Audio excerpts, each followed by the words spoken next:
These poor kittens have crust on their eyes, which means there is an infection.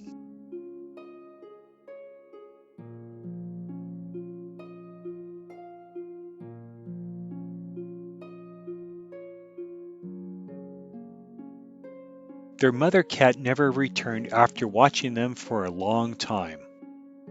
They were rescued by a gamer when she found them alone and hungry. They were sneezing because of their infection. Vicky, who saved them, also gave them antibiotics from the vet, and they started to do much better, and their energy went through the roof.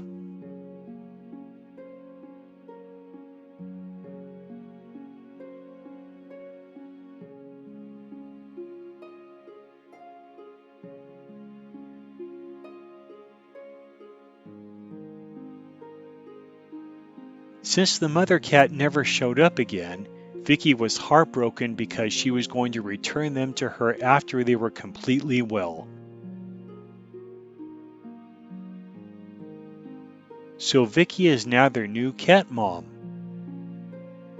She live streams on Twitch 3 times a week and shares their story. There was a time when they needed to be fed while she was streaming, so she fed them during that time and presented Artemis and Apollo to the rest of the gaming community. She always wakes up excited to see them too. We think this pet rescue saga shows the importance of pet health and how they respond to our love. Check the link below for some videos of them.